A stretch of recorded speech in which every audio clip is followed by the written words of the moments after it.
Hello, friends, and welcome to episode 1254 of the Juicebox Podcast.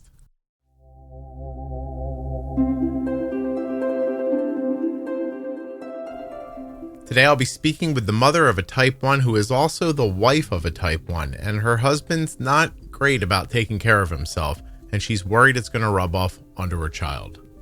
Nothing you hear on the Juicebox Podcast should be considered advice, medical or otherwise. Always consult a physician before making any changes to your healthcare plan.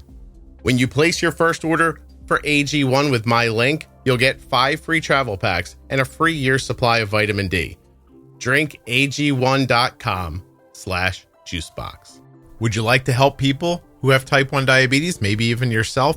Well, if you're a U.S. resident who has type 1 or is the caregiver of someone with type 1, filling out and completing the survey at t1dexchange.org/juicebox will, in fact, support type 1 diabetes research.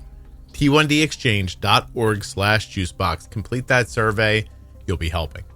After you fill out that survey, save 30% off your entire order at CozyEarth.com with the offer code JUICEBOX. Get yourself the same joggers I'm wearing right now. The sweatshirts, the shorts are saving my summer. Can I be serious for a second? Cozy Earth shorts are saving my summer. Get 30% off with the offer code JUICEBOX at checkout. Did you know if just one person in your family has type 1 diabetes, you're up to 15 times more likely to get it too? So screen it like you mean it. One blood test can spot type 1 diabetes early. Tap now, talk to a doctor, or visit screenedfortype1.com for more info. Today's episode of the Juicebox Podcast is sponsored by Omnipod and the Omnipod 5. Learn more and get started today at omnipod.com/juicebox. Well, I'm Emily. I am a 43-year-old mom to a new type 1 diabetic and wife to a type 1 diabetic as well. I'm also a full-time nurse practitioner specializing in nephrology. Nephrology. Okay. So let's get my notes here. Did you say you're 43? I am. My wife turned 50 yesterday. She doesn't look thrilled. So you're 43. Your husband has type 1? He does. How long have you guys been together? See, we met as ER nurses in 2006 and we got married in 2009. Okay. So 20 years almost, about 18 years? Yeah, I'm on my lunch break. I'm not doing math. Okay. I'm on my lunch break. So 18, 20 years you guys been together. Has he had type 1 the entire time? He has not. When did he actually... You want to start with that story? Yeah, please. Okay. So, like I said, we were both ER nurses when we met. Actually, I believe he was a nursing student. He's a little younger than me. Oh. And he is 40 now. But we were getting ready for our wedding. And we were both night shift nurses. And he was starting to lose weight. He was working out. He was drinking lots of water. And I noticed he was urinating a lot. And I'm like, you're dropping weight pretty fast. Like, I've dropped 1 pound, you've dropped 10. What's going on? And he's like, oh, it's purposeful. I'm drinking lots of water, going to the bathroom a lot. Well, the night of our wedding shower, which my bridesmaids had made cookie themed, I noticed he was just urinating like crazy. It was like 2 or 3 in the morning. I'm like cleaning out the kitchen, making room for all the new kitchen things. And I'm like, you have got to check your blood sugar. And he was like, no, I've just had a lot of water. And I was like, this is more than a lot of water. Mm. So his mother at the time was a pharmacy tech. And whenever things get expired in the pharmacies, they tend to throw them away, which is probably a whole other podcast we could talk about. So we had accrued multiple glucometers that were just like expired, unopened, that she had brought to us. So I climb up in the cabinet, get one out, check his sugar, and it read high. And he's like, no, it's expired. It's not any good. So I checked mine and it read like 80. Mm-hmm. And he's 26 years old at the time. I don't think I mentioned that. Check his with a different one. Like I said, we had accrued multiple ones. And again, it read high. And I was like, all right, let's, put your clothes on. We're going to work. We're going to go figure this out. So he was not in DKA. He had a blood sugar somewhere in the 400s. I don't remember exactly how high. So they basically made sure he wasn't in DKA, checked his labs. It was, we went to the ER we worked at, and they gave him some IV fluids, and we called endocrinology the next day and started insulin. Before we keep going, is your microphone on a wire? It is not. Is it on? Are you using the one on the laptop? No, I'm using headphones. You're using headphones, but there's a microphone on it. Can you put it closer to your mouth for me? Yeah. Thanks. I can also talk louder if I need to. No, it just feels like it almost feels like you're turning your head away from the mic at times, and you're kind of going in and out. Okay. I am fidgeting a lot, so it's okay. Just fidget towards the microphone. Did you at any point during this process think, I'm going to take my brand new Cuisinart and get the hell out of here? Or did you love him by then? It never crossed my mind. Okay. I really thought like, all right, it's one more thing. We're medical professionals. We can handle this. It's not a big deal. Mm-hmm. Okay. So did it end up being a big deal? And could you handle it? I could handle it. So it's really funny. He had a horrible, horrible diet. He would say he was raised on Coca-Cola and Little Debbie. So, and I'm very much a type A person. So I kind of kicked in that type A personality, started controlling all his meals. His A1C went from, I want to say it was somewhere 12, 14 down to 6 something by the next check. But shortly after that, I released control because I had I like to tell him this on a regular basis. You're a grown ass man and a medical professional. You can handle this. So that was the last time we saw a 6 something A1C. he didn't handle it so well. I took a note here from your husband. I was like, if I just drink a lot of water, I'll lose 10 pounds. That's what I learned. Yeah. No. It's not how that works. No, unfortunately. So he goes, so you put it, listen, I'm not saying put it on him like you put it on him, but, you gave his control back to him. Yeah. He didn't do well with it. From the very beginning, your kids mean everything to you. That means you do anything for them, especially if they're at risk. So when it comes to type 1 diabetes, screen it like you mean it. Now, up to 90% of type 1 diagnoses have no family history. But if you have a family history, you are up to 15 times more likely to develop type 1. Screen it like you mean it because type 1 diabetes can develop at any age. And once you get results, you can get prepared for your child's future. So screen it like you mean it. Type 1 starts long before there are symptoms, but one blood test could help you spot it early before they need insulin and could lower the risk of serious complications like diabetic ketoacidosis or DKA. Talk to your doctor about how to screen for type 1 diabetes because the more you know, the more you can do. So don't wait. Tap now or visit screenedfortype1.com to learn more. Again, that's screenedfortype1.com and screen it like you mean it. He has moderate control, and I think a lot of it, he doesn't listen to your podcast, so I feel okay saying this it was such a lifestyle change, which I know everyone who experiences diabetes of any kind, once you accept it, you realize that. But he truly had the best way I can say it is like mortality kind of kicked in. And he had a lot of, if something goes wrong in the world or whatever, like that's it. Like if I don't have this insulin, that's it for me. And it has been, I would say that's still in the back of his mind, almost 20 years later, that this is still making life a little less easy. You're saying that he's fearful of a flood coming, a power outage, a zombie, something like that. He thinks, yeah, oh, okay. It's hilarious that you pick zombie because he had a zombie fear when we first met. And you just dated him anyway.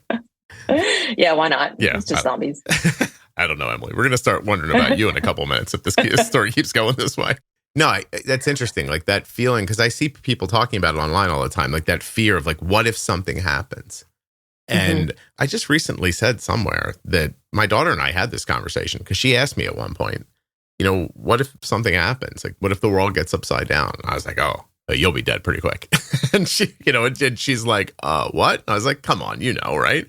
And, she was older when we were having the conversation, but I think it was valuable for her to hear. And I actually told her, I said, if this really happened, we'd, manage with your insulin as long as we could. we'd stretch it out, start aiming for higher blood sugars, like, start thinking about like lengthening life, that kind of thing. You'd stop eating carbs. And I was like, but eventually one day, if we ran out of it, that'd be it, Yeah. And so, but I don't see her hanging on to it and worrying about it. But you think it's something that's with him? Yeah. And it may be the age thing. I don't know. Or it may have been his personality to start with, the kind of doom and gloom. Mm-hmm. But I definitely hoard things like not insulin as much as I can, but also like beef jerky and things that if we did have an emergency that he could eat. And now our son. So yeah. So it's been a while now. He's had type 1 for a while. I mean, are you comfortable sharing what his A1Cs are generally, or do you not even check in with him? So yeah, I actually know his most recent one from last week. It was 8. Okay. And now for you, if we put you back in charge of him, you okay with an 8? No, I'm not okay with an 8. And then your son's diagnosed when? He was diagnosed this past August. Recently. Okay. So that's not long ago. 6 months ago, maybe. Okay.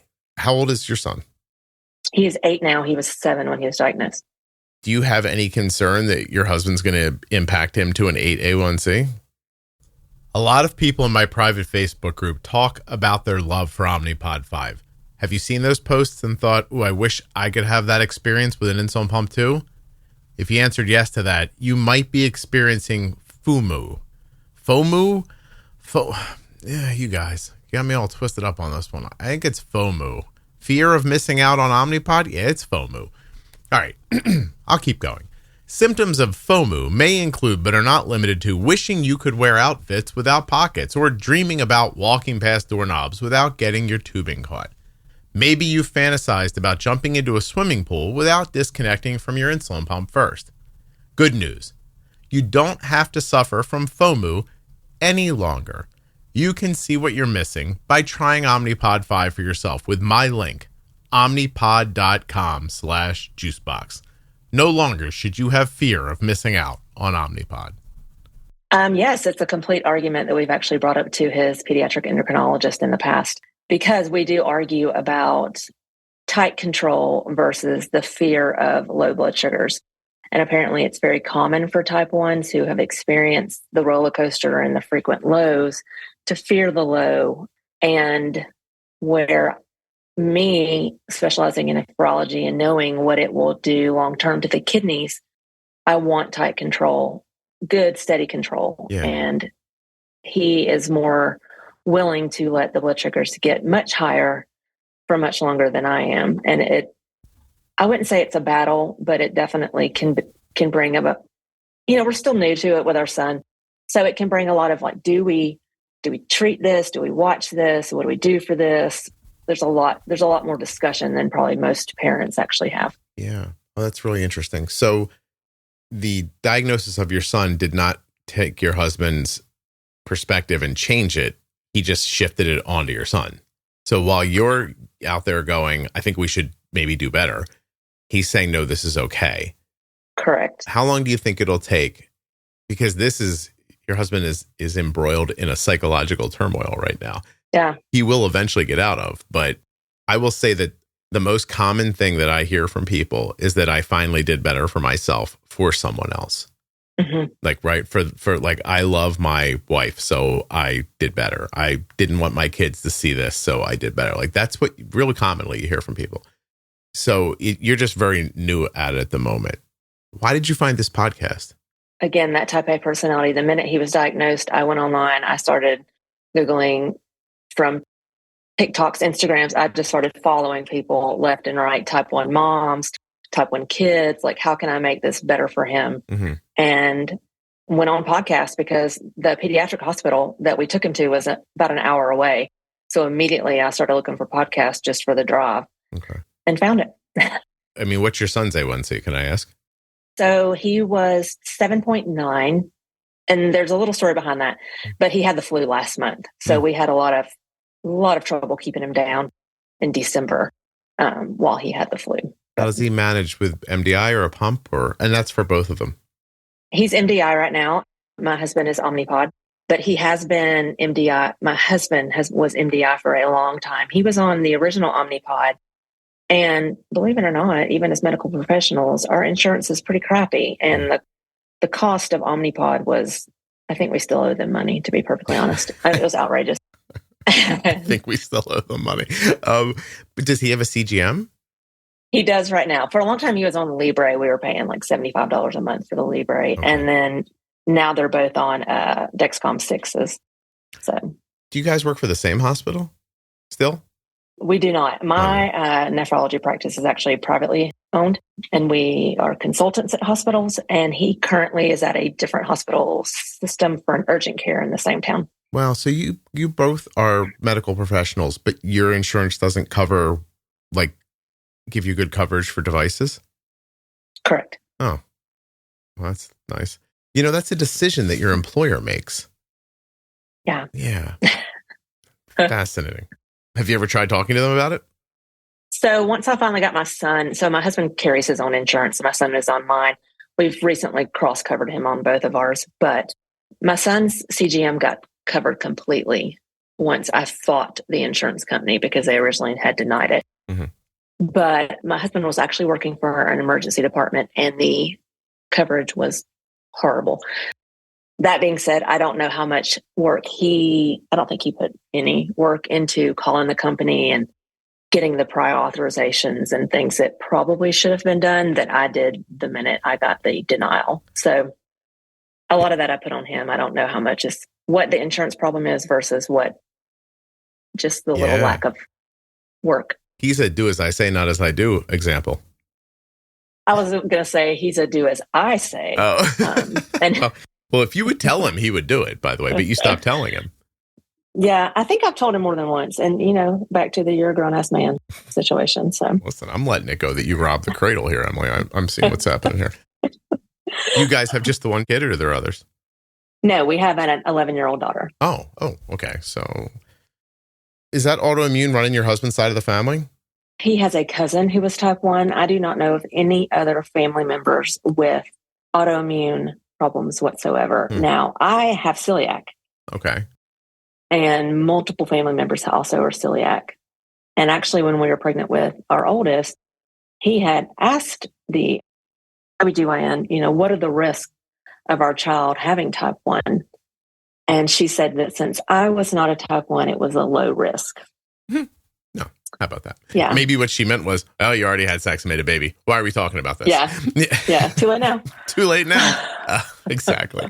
My gosh. Interesting. So my first thought here is if your husband and your son's A1Cs are matching so specifically, my expectation is that it's just the rhythm of your household that leads to that 8. They have completely different diets. Really? Well, my son started at a A1C 5 months ago. His A1C was 12.9, I believe.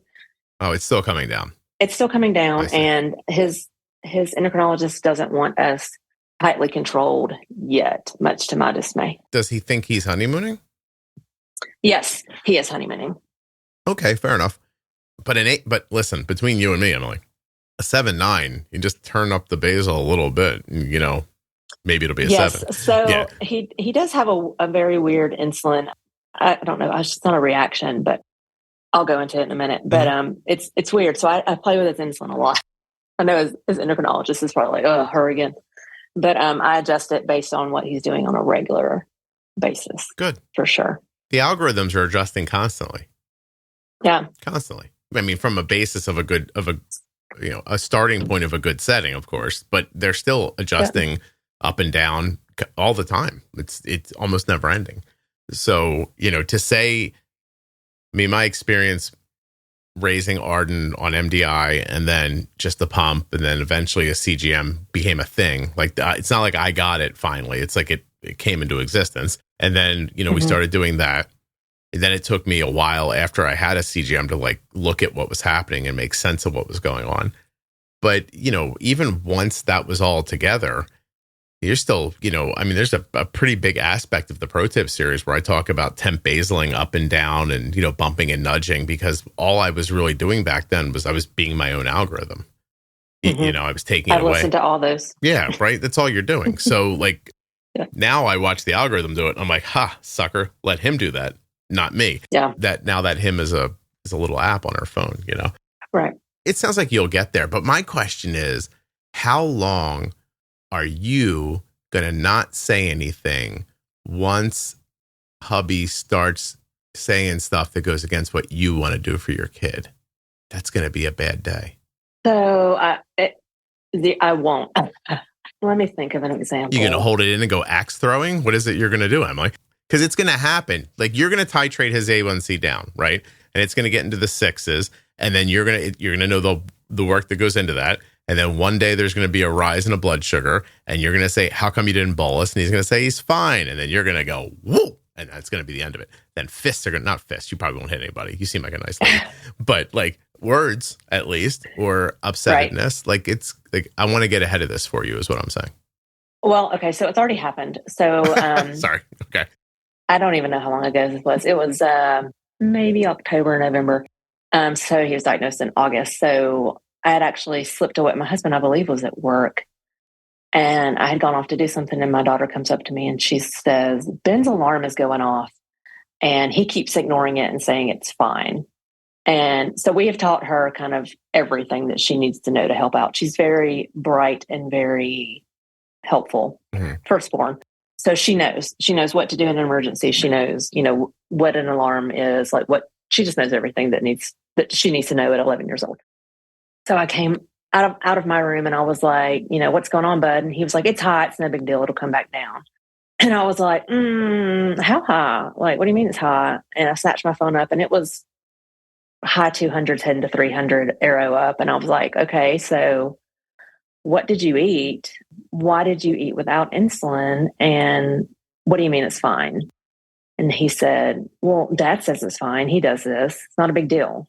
And I was like, well, absolutely not. So I immediately, that night, I was like, look, Ben's already, that's my son. His name's Ben. I was like, Ben's already picking up on your behaviors.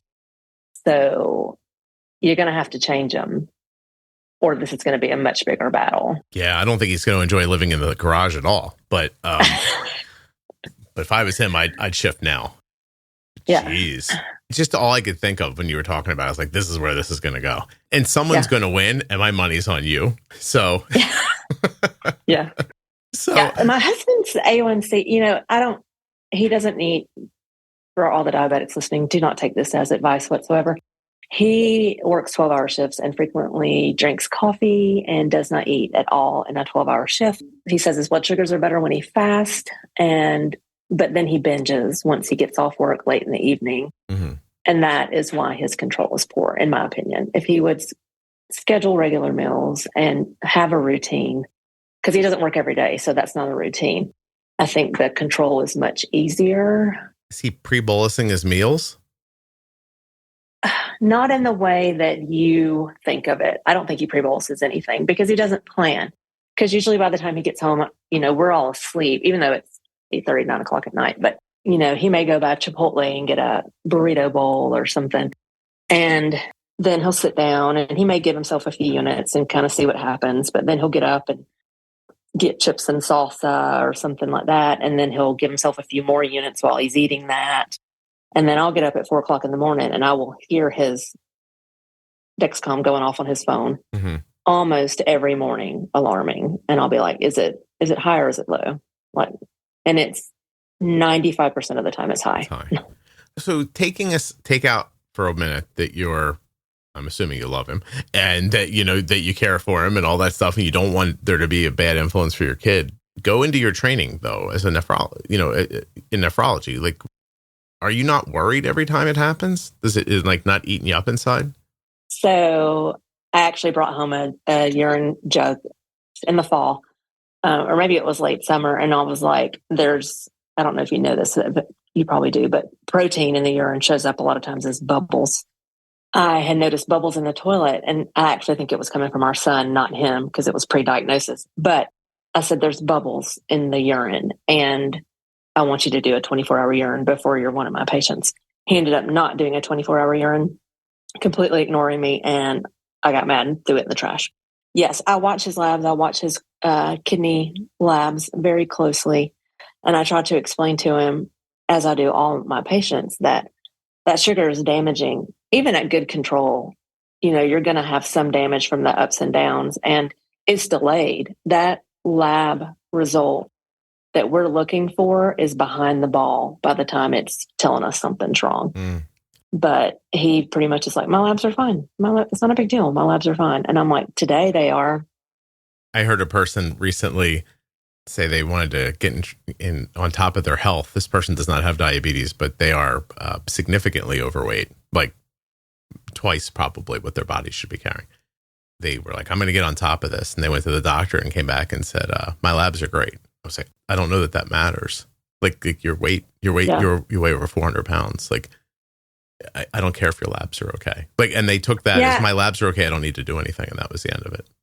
You'd be surprised the amount of people who you could look at and go, there's no way you're not a type 2 diabetic, just from the morbid obesity alone. And then their A1C is normal. And all I can think is your liver is something's wrong with your liver. Oh, I'm not even equating it to diabetes. I'm just saying that when something is so like obviously not okay, that people will write it off if they get a test back. Oh, the test came back fine. It's okay. Don't worry about it. Have you tried, Emily, listen, between you and me, I've been married a long time. Have you tried just putting a pillow in the middle of the bed and saying, we can move this when your A1C is under 7? Because I'm a boy. That would probably work pretty quickly on me.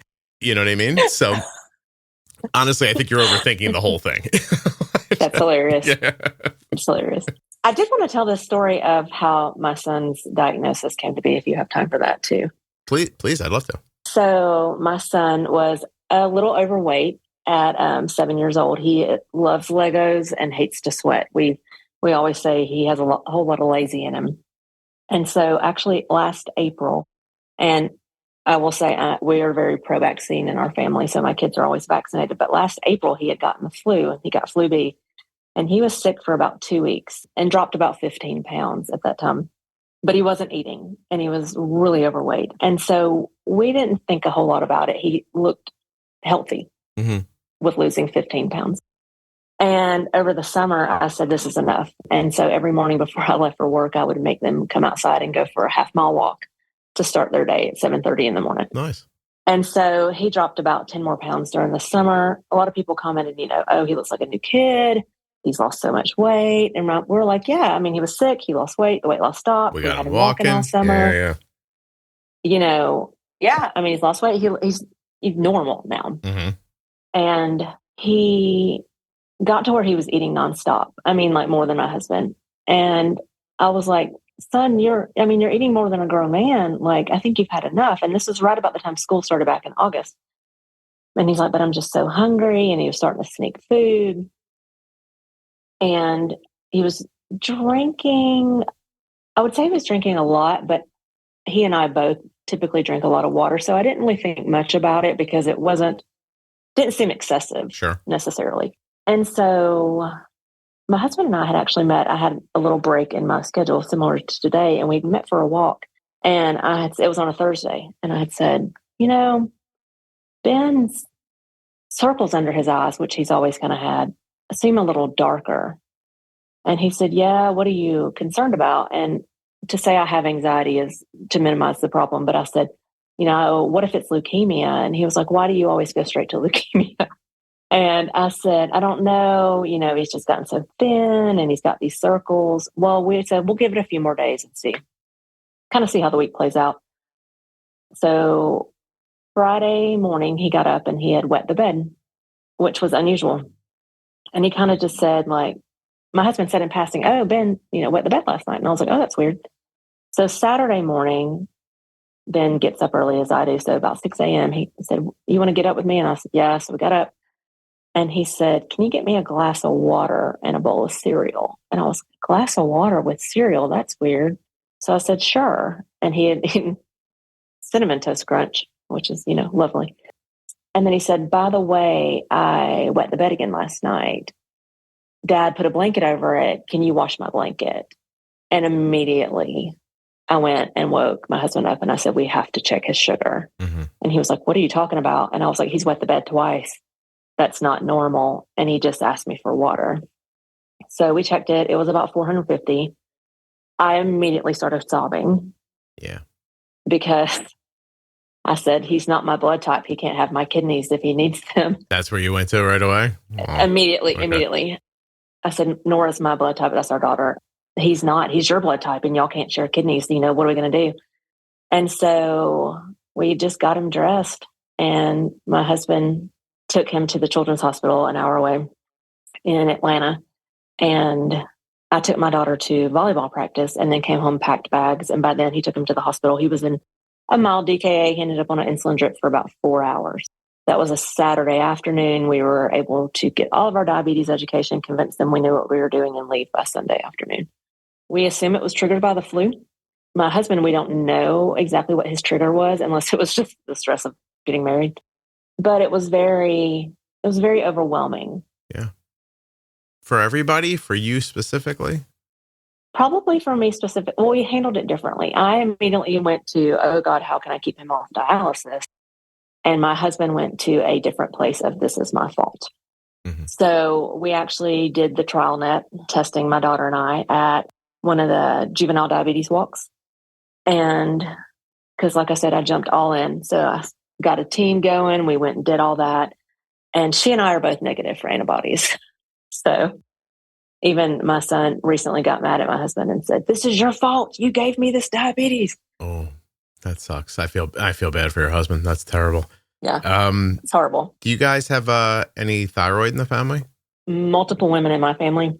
I don't know of anyone on his side of the family. And I do know that there's another trial or antibody type thing that will test for the celiac. My son is negative for celiac currently. Yeah, but you and your husband are you're like a perfect storm, really, together. I know. Yeah. We really are.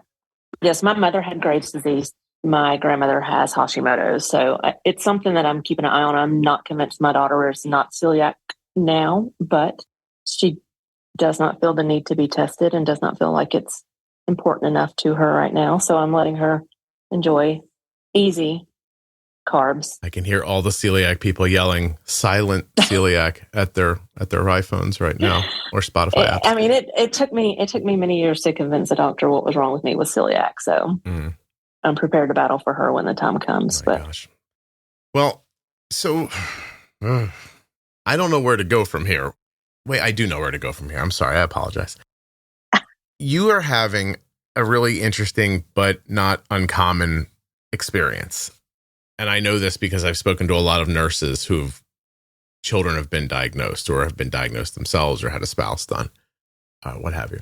And they start from this very basic understanding of diabetes, because if you're inpatient or you're emergency, like your understanding of type 1 is pretty basic, and you don't really, the way they manage it, I mean, to call it management really is, I mean, that's a loose interpretation of what's actually happening. So if you could only see the way my hospital manages type or diabetes in general as an inpatient. I'm doing a series called Cold Wind. I'm getting a good feeling for it from anonymous healthcare workers. So don't worry. It's horrible. Yeah, it's horrible. I know what's up. But that's your level of understanding. And then now it's in your own life. Mm-hmm. You know, originally with your husband, you were like, if we do this, we'll be okay. His A1C was very good under your tutelage. And then not so much when he's out on his own. He's impacting your son in a similar way. You are coming from a different perspective. And like, how do you see this shaking out? Because in my heart, from a third party, I think water finds the easiest path. So your son's going to follow your husband because it's easier. Mm-hmm. And we already have times where even the doctor was like, "What happened on this day?" Thanks to Dexcom Clarity, you know, they can pull up all these charts. And I said, "Oh, that day he snuck icing, apparently," because I had the same exact question about that. She goes, okay. Yeah, but that's my point, is that if you're preaching health and wellness and, you know, pre-bolusing and that stuff, and your husband's saying it went up, it'll come back down, it's okay. Like, I don't see how a young child's going to go for harder. You know what I mean? When they're making a decision. Right. And then that's going to leave you in a bad spot. Yep. Yeah. I'm okay with being the bad guy, though. So you're the bad guy? Well, I don't think you're the bad. I know that doesn't make you the bad guy, but I understand what you're saying. It seems really unnecessarily upsetting to me, you know, because at some point, I mean, we are ignoring what an 8A1C means. Right. And he's got to know, right? Yeah. Your husband has to know. Yeah. He understands. And so now he understands it's happening to him. He understands it's going to happen to your son. And I don't really know what my next question is other than to say it's a really bad situation. And I'm wondering how you're going to handle it. So my first step is to convince my son, which has been very difficult, to try the Omnipod. He hates adhesive. And we finally, this last Dexcom change, got a routine that was not painful, and I was able to get that bad boy to just slide right off. So I'm hoping by the time we do our pod prep class in February that we will have him convinced to give it a try. Because, I mean, he's used to snacking and eating what he wants. And while I still wish I could get him to rein in that sweet tooth, I know from treating diabetics day in and day out that they can't help but crave sweets at times. More, not necessarily more, but I want him to understand the balance of he can have really whatever he wants in moderation with insulin. And he still is honeymooning, so it makes it a little more difficult because there is so much he can have without insulin. He goes all day. He eats an omelet in the morning. School, he eats freeze-dried strawberries, Atkins chips, ham and cheese. No sandwich, just ham and cheese. Every single day he eats this. And he doesn't need insulin. So then he comes home and I give him insulin for dinner. But he's still very much, I don't know, accepting, understanding, fearful. I mean, there's so much emotion for a child who remembers life before and is still trying to adjust to life now. It's difficult. But like when he had the flu this past December, his blood sugar started going up. So I took his long-acting, he's on 10 of Lantus. So I took him to 11. And the next night he was still high. I mean, like I'm insulin dosing him every 2 hours with short-acting to keep him at 200. So I take him to 12. And he's still high, so I take him to 13. Because I was like, we got to get this down. Luckily, he didn't have ketones. And his correction factor was 90. So I took it to 80. And he's supposed to round down on his insulin, which I disagree with. I rounded that bad boy up. And then I just got to where I just added half a unit every time. If he needed 2, I gave him 2.5. Like just to try to keep him at 200 for a minute. And I mean, it worked, obviously, but an 8-year-old can't do that for themselves. And unfortunately, I do work full time and can't be there all the time. So you're thinking about an algorithm. Yeah. Okay. I mean, listen, you can sell it. It's no more shots. Yeah. You know. Oh, we've tried that. He's like, I don't care. It'll be easier to eat what you want if you go on that route. Yep. Yeah. Yeah. Have you tried therapy? Actually, yes. His provider, his endocrinologist, we've established with a psychologist, they have 2 in their practice that are diabetic trained, or one of them, I believe, is a diabetic themselves. So yes, we're in that route as well to kind of break through some of these. And what's really funny is my daughter is take control. My son, when he had the tiniest injury, the whole neighborhood knew. But when it came down to this, he's been a real champ about it. So I try to give him as much credit as I possibly can. Also, it's all very new. I'm not saying it's going to be perfect right now. I just think you have specific challenges. I mean, his age, his general demeanor on this, the influence from another parent. Those things are uphill. I'm sorry. I'm sure your husband's a great guy. I'm not on him or anything, but it's just it is what it is. There's plenty of people with type 1 walking around with 8A1Cs and they can do whatever they want. I'm not telling them to do differently, but you have a perspective and you're saying, I don't want that. And these forces are going back and forth. The kids obviously seems like personality wise might be more like your husband. Sounds like your daughter might be more like you. That seem fair? Yes. Yeah. So there's a lot of uphill battles there. And then you're going to be the only way, listen, I don't want to be the ghost of Christmas future, but the only way this is going to work is if your husband spearheads it. Yeah. And not just listen to your mom. Yeah. Because that's not going to work either. Like he's going to have to get himself a CGM, manage himself, see what's really possible, and then pass it on to your son. Yeah. That's all. And I mean, he's tried, he's got the Omnipod. And so he'll say, you want to pull this off of me, son? You want to help me? You want to press the button to start it? And Benjamin's like, absolutely not. I have no interest in that whatsoever. Also, I see what you're doing. So, you're trying to soften me up. Yeah. Get me ready I've already for said this. no, I'm not doing that. Yeah. I mean, listen, I know there are people who slather oil on them. They get them, they slide off, like they all kinds of stuff. I always just told Art, I'm like, just grab it and yank it off and it'll hurt for a second and be done with it. That's my husband's philosophy. Yeah. Grab and yank. Baby oil in a bathtub. Slid right off. So I have such an inappropriate joke. I was going to say that's going to be his philosophy about a lot of stuff if he doesn't get this together.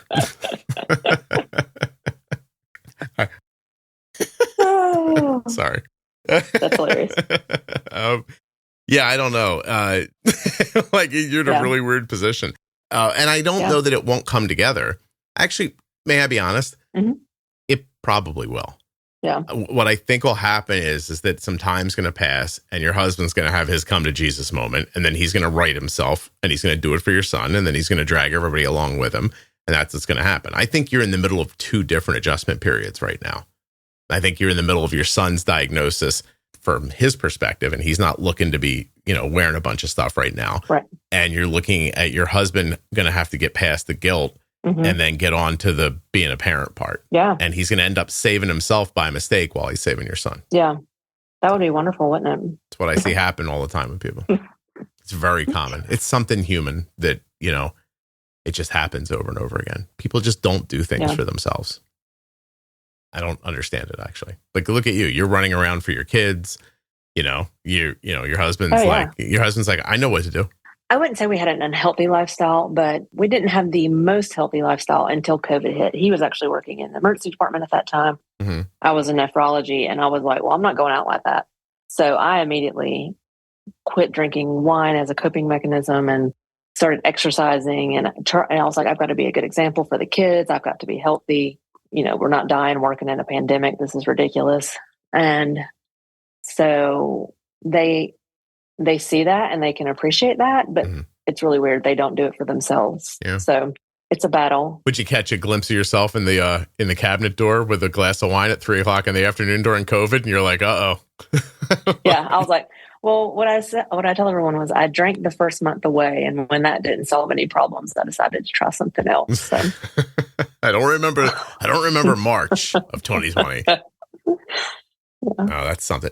Listen, it's life. It's a process. You're going to come up against things and find ways over, under, and around. And some things you're going to meet head on. Yeah. This is going to be one of those things that's going to come to a head unless he finds a way around first, because you're going to get pissed at some point. Oh, I get pissed a lot. I'm just telling you, like I've lived through the feeling of giving every minute and second of your life to making sure that a blood sugar is where it's supposed to be, and then seeing somebody else come in and get up, and you're like, whoa, what are you doing? It's like someone walking on your freshly mopped floor times a million. You're like, I just got done fixing this blood sugar. What are you doing? Oh, oh yeah. I mean, even his school nurse, he has two of them. They have two of them at their school that alternate. And one is just like I'll call her up. I'll be like, hey, did he have something? Because he went from 120 to 200.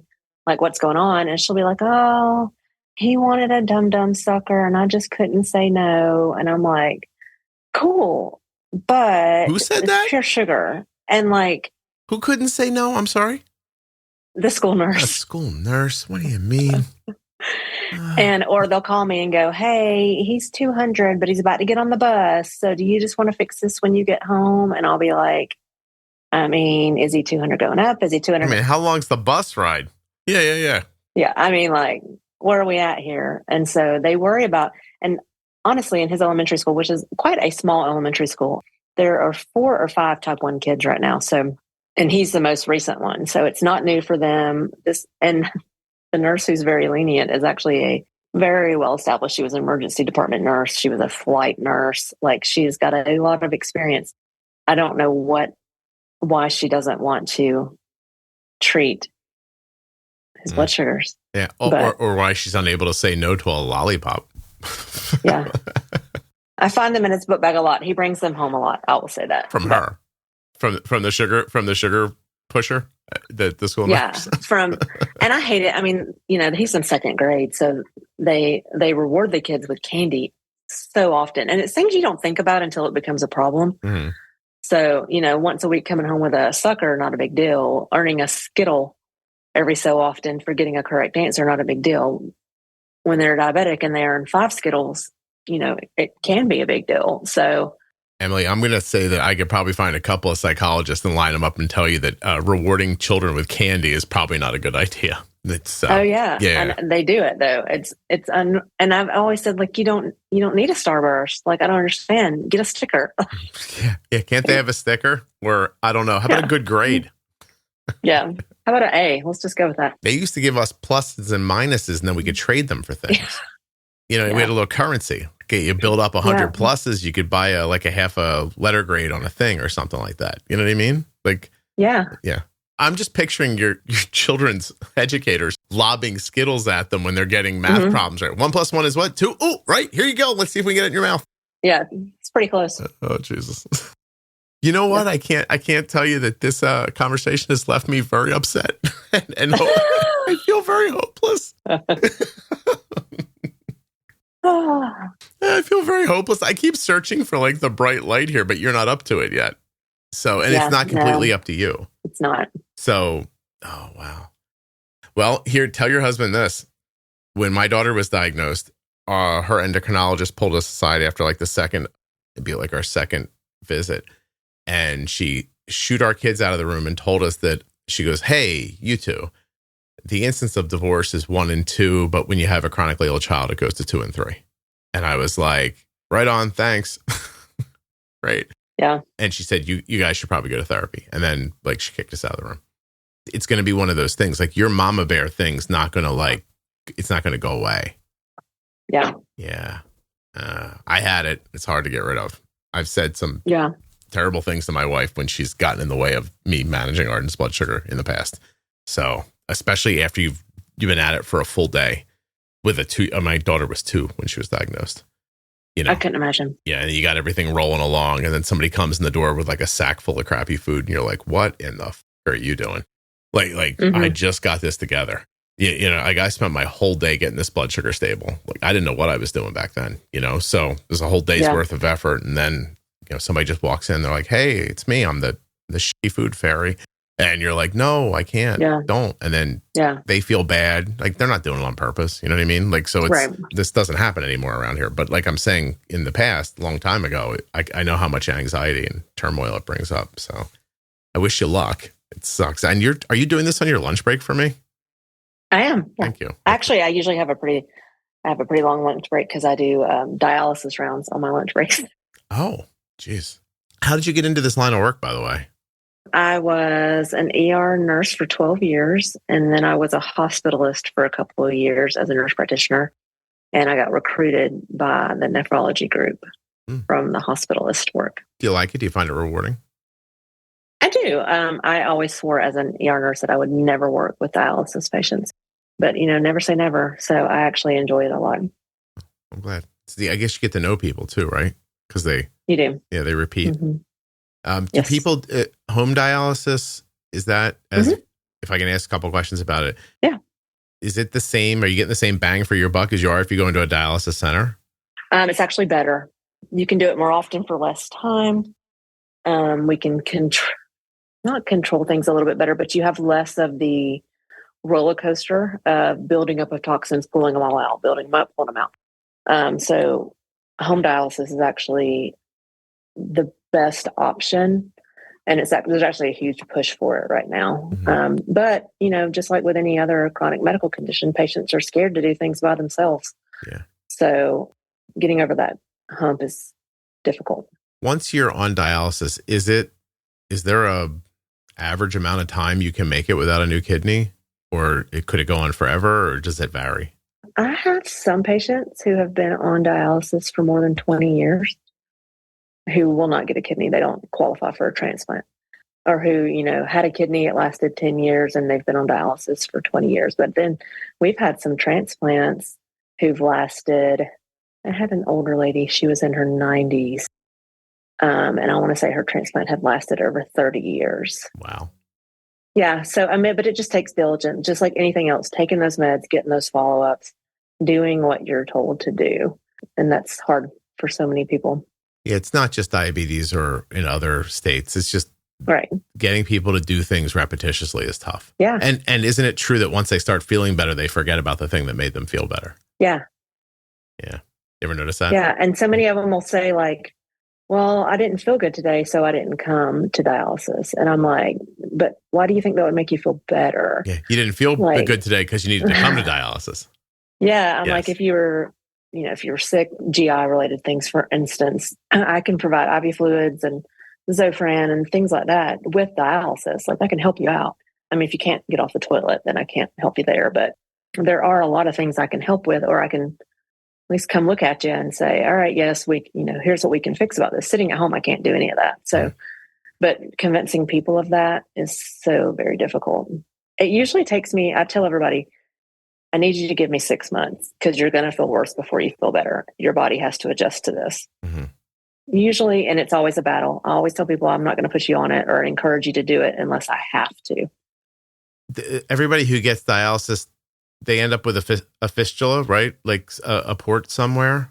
Mm-hmm. A fistula, a graft. I mean, some have a tunneled catheter because they refuse, or they've been doing it so long they just don't have the vascular access to do anything else. But of course, you can start with PD and the peritoneal dialysis in the belly, but that does eventually burn out. What are the real life impacts of people who are on dialysis? Like, what are they going through day to day? It depends on the type of dialysis and kind of how rigid they are with what we tell them to do. I have one gentleman, he's been on it 20 something years. He says, I feel great. I do everything you tell me to do. Come to my dialysis. I never miss. I feel great. I have no complaints whatsoever. Comes to dialysis 4 hours, 3 times a week. And I have other ones who should be there 3.5 hours, 3 times a week. And they may show up once and they're in and out of the hospital nonstop. And it can be very frustrating. And I have some who gain 2 kilos between treatments, which is average and okay. And I have some who gain 10. And I'm like, do you understand how many pounds 10 kilos is in 3 days? Like, what are you doing? You don't understand what you're doing to your body. And I call it 51st dates because I just say the same things over and over and over again. But what are they experiencing, like, privately? Like, what are they nauseous? Are they like, what do they go through when they're not feeling well? You mean like before starting dialysis? No, or just once you're on it, and if you're not doing the things you're supposed to be doing, you're not having an optimal experience, I guess. Okay. What are some of the things that are happening? So, for instance, if you gain too much fluid, if we pull off a lot of fluid during the treatment, or more than what your body really can adjust to frequently, you're going to be weak, you're going to be nauseous, you're going to be sleepy. So they're just like, oh, I just sleep all the time. I don't have any energy. And I'm like, and some of that's usually when they start, they're anemic. We have to get that kind of turned around. And the blood pressure tends to, if they're sky high and they have on 5 kilos or something ridiculous, we pull off 5 kilos, their blood pressure drops significantly. So they're hypotensive all day. And their diet can be limited. They're on something called phosphorus binders, and sometimes those cause GI upsets, some constipation, some diarrhea, some vomiting. So they have to take that with every meal. It's a hard existence. It can be. Yeah, it can be. It's just a lot that you have to consider. I mean, it's similar to type 1 diabetes. It's a lot that you have to consider in everything you do all day. They're on fluid restrictions. They're not allowed to drink really more than 32 ounces a day, which to me is a nightmare. I drink that in the first hour I'm awake. I couldn't imagine. And I try to give them empathy for that because I know I could not imagine being limited like that. But it's hard for some people, for sure. It is. Yeah. But at the same time, I'm like, all right, I mean, I can understand, you had a thirsty day, you were active, you wanted to go to that Super Bowl party. But at the same time, you've been doing this for 5 years. You knew what was going to happen next. Yeah. Like, you knew I'm going to fuss at you Monday morning. So do most of them come from one disease state? Like, or is it I'm sure a lot of things, can end with kidney failure, but do most of your patients come from like type 2 or? Most of them are type 2. Yeah. Yeah. So type 2 hypertension is very common. A few in our area. It's different. For instance, there's a disease, polycystic kidney disease. And sometimes you see pockets of that because it's genetic. And we have a pretty large population of that in our area. So we have a good many with that. And then Lupus nephritis can be common for those who do not take care of their lupus early. The same with diabetes. Those are probably the most common. Do you think that people with type 2, as an example, know that they're there because of their type 2? If I'm their provider, they do. They understand. Do they understand that there's more damage coming? The kidneys is just what they've seen so far? Or is that or do people have that feeling of like, oh, something finally broke. Now it's broke. Nothing else is going to go wrong. Do you know what I mean by that? Yes. So I think it just depends on, how much education they're being provided with by the providers. Because for us, I was always taught that if the eyes are involved, the kidneys are involved. So even if they don't know they have eye damage, if they've got kidney damage, especially if we biopsy them and know it's coming from diabetes, we immediately are like, your vision, you got to stay on top of this because it's been affected. So sometimes they know, but I don't think they always grasp the reality of the full picture. And then kind of by the time, especially once they get to dialysis, you do kind of get here we are. Feels like they lost already. Situation. Yeah. And luckily, once you end up on dialysis, because your medications aren't rapidly filtered or normally filtered, the problem is a lot of times their blood sugar starts to get really controlled as that kidney function starts to decline. And so then they get but my blood sugars are better. And I'm like, but your A1C was 14 for 3 years. Like, they're better now because the medicine is lasting longer. And what does better mean? 10? Sometimes it'll even A1Cs come to 5. They'll go off their diabetes medicines. Really? That's something. Yeah. Yeah. Wow. Any heart issues pop up afterwards usually? Oh, yeah. Yeah. The correlation between heart disease and chronic kidney disease is... It's close, right? Enormous. And then you get microvascular disease, especially because you have issues with calcium and microvascular disease from calcium buildup. And it's horrific, really. I mean, and dialysis itself, I mean, you're pulling fluid from the body and then it builds back up. You can just imagine kind of how it does that to the vessels. They all end up with heart failure. Not all of them, but frequently end up with heart failure. Well, Emily, like I said, you're a party. This has been nothing but bad news. But I appreciate you doing this very much. Thank you. I hope people don't think it's a bummer, but it's good information and you have it. So yeah, I appreciate you telling us the personal story and finishing off here with explaining some things from your professional perspective too. Thank you. Yeah. And I wanted to make other parents, I wanted them to know that, even as two healthcare professionals, we probably missed the signs for a minute, when it came to our son. And it's very easy to beat yourself up about it, but you just do the best you can every day. Yeah. Now, listen, I knew something was wrong with my daughter for a month and she still almost was in a coma by the time we got her to the hospital. So it's hard to see. I mean, it's happening in front of you so slowly. You just never put the pieces together fast enough. Yeah. Now I look at the picture and I'm like, God, the week before his school picture, his yearbook picture from this year, I'm just like, oh, how did I not see this? Oh yeah. He does look bad there. Yeah. No. I have a photo of Arden. I mean, she was 2, so she's in a diaper running around like a hotel room. And I mean, she looks like Keith Richards in the middle of the 60s. And I don't know how, none of us noticed that. You could see her ribs and she looked like she was on a heroin bender. No kidding. Yeah. So anyway, don't beat yourselves up. It's, you're past that now. So let it go. Yeah. All right. Well, Emily, Thank you so much for doing this. Would you be able to hold on 1 second for me? Sure. No problem. Thanks.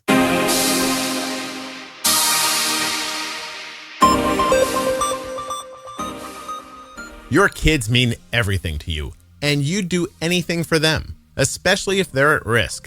So when it comes to type 1 diabetes, screen it like you mean it. Because if even just one person in your family has type 1, your child is up to 15 times more likely to get it. But just one blood test can help you spot it early. So don't wait. Talk to your doctor about screening. Tap now or visit screenfortype1.com to get more info and screen it like you mean it. If you'd like to wear the same insulin pump that Arden does, all you have to do is go to omnipod.com/juicebox. That's it. Head over now and get started today, and you'll be wearing the same tubeless insulin pump that Arden has been wearing since she was 4 years old. If you or a loved one was just diagnosed with type 1 diabetes and you're looking for some fresh perspective, the Bold Beginnings series from the Juicebox Podcast is a terrific place to start. That series is with myself and Jenny Smith. Jenny is a CDCES, a registered dietitian, and a type 1 for over 35 years. And in the Bold Beginnings series, Jenny and I are going to answer the questions that most people have after a type 1 diabetes diagnosis. The series begins at episode 698 in your podcast player, or you can go to juiceboxpodcast.com and click on Bold Beginnings in the menu. If you're not already subscribed or following in your favorite audio app, please take the time now to do that. It really helps the show. And get those automatic downloads set up so you never miss an episode. Thank you so much for listening. I'll be back very soon with another episode of the Juicebox Podcast. The episode you just heard was professionally edited by Wrong Way Recording. WrongWayRecording.com.